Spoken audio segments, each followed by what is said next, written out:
Violence is obviously not an option in Bigg Boss. सच में एक लेजेंडरी एक्टर हैं। फालतू के मुद्दे मुझे भी उठाने पड़ेंगे। आई मीन उनका एक अलग स्टाइल है, but I think Salman Khan is the OG. I don't think anybody can beat his style. मैं वीकेंड का वार देख लेता हूँ क्योंकि मुझे वो इंटरेस्टिंग लगता है। ऑब्वियसली बाकी टाइम इतना नहीं मिलता कि रोज़ बैठ के एपिसोड देखें, बट या वीकेंड का वार देखा था मैंने इस बार। आई मीन उनका एक अलग स्टाइल है, but I think Salman Khan is the OG. I don't think anybody can beat his style. I think इस वीकेंड की वार की हाईलाइट तो थप्पड़ था जो विशाल को मारा अरमान ने। एंड अगर आप पूछो सही गलत, जो आपका नेक्स्ट सवाल होने वाला है, तो I think violence is obviously not an option in Bigg boss. मतलब बाहर भी नहीं करना चाहिए, बट हाँ, अगर किसी की वाइफ को, किसी की बहन को, किसी की माँ को अगर कोई गंदी नज़र से देखेगा, तो आई डोंट थिंक वो रूल्स या रूल्स रेगुलेशन दिमाग में आएंगे। But being said and done कि अब क्या एग्जैक्ट रिमार्क थे, क्या थे, कितना गलत था, ये था। विशाल इज सेइंग कि मैंने उस इंटेंशन से नहीं बोला। अगर नहीं बोला तो अरमान शुड अपोलोजाइज़, बट अगर बोला है देन आई थिंक उसमें कोई रूल्स और रेगुलेशन किसी के दिमाग में वो चीज़ आती नहीं है। फिर अगर आपको गेम से निकलना भी पड़े तो आई थिंक वो इंसान वो सब गेम नहीं सोचेगा उस टाइम जब आपकी फैमिली की बात आती है। तो आई थिंक अभी तो इट्स ऑल डन। मतलब अब तो उसके बाद वीकेंड का वार ख़त्म हो गया। फिर आई गेस मंडे ट्यूसडे को कल का एपिसोड में भी I think everything is fine, ऐसा कुछ नहीं है। तो अगर कोई बोल ही नहीं रहा किसी को निकालने के लिए तो फिर चलती रहे गेम। बट हाँ, बिग बॉस का एक अहम रूल है वायलेंस। बट अगेन अगर निकालना है तो आई थिंक स्लैब के बेसिस पे आप निकाल सकते हैं, बट ठीक है, बाकी वो बिग बॉस की मर्ज़ी।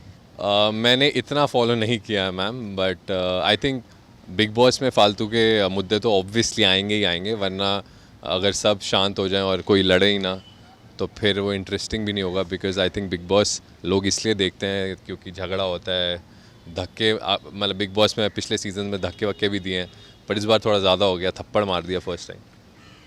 फालतू के मुद्दे तो उठते हैं मैम। अब कौन, वो आई गेस सारे ही कंटेस्टेंट्स करते हैं। मतलब अब इतना मैंने फॉलो नहीं किया कि मैं एक को पिक करूँ कि हाँ इसने नहीं किया, इसने किया। But I think that is the requirement of the show. I think Ranvir Shorey I really like. वो एक्सपीरियंस्ड हैं, वो समझदार हैं, और वो जिस तरह वो शिवानी की एक्टिंग करते हैं वो बहुत बढ़िया करते हैं। आई थिंक अभी तक आई हैव लाइक्ड हिम। किसी किसी का नाम क्यों लूँ मैं, ठीक है, सब ठीक है।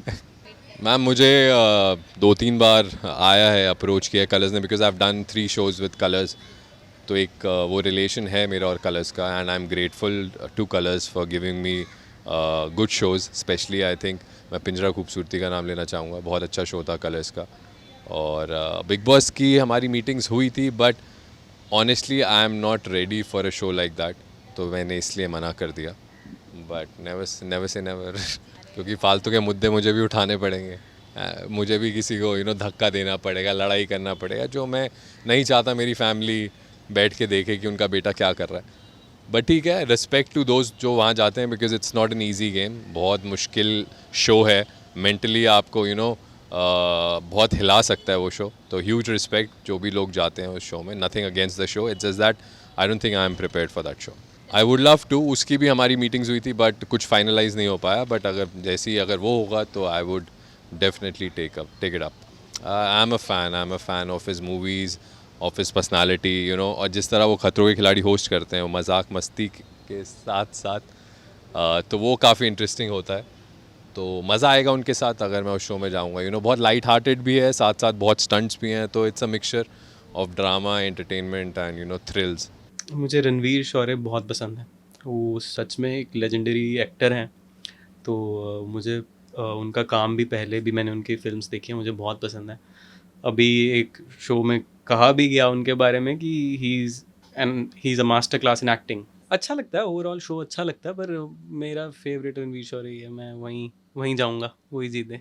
टॉप 3 कोई भी 2 रह सकते हैं, रणवीर शौर्य तो एक होना चाहिए, बाकी पता नहीं।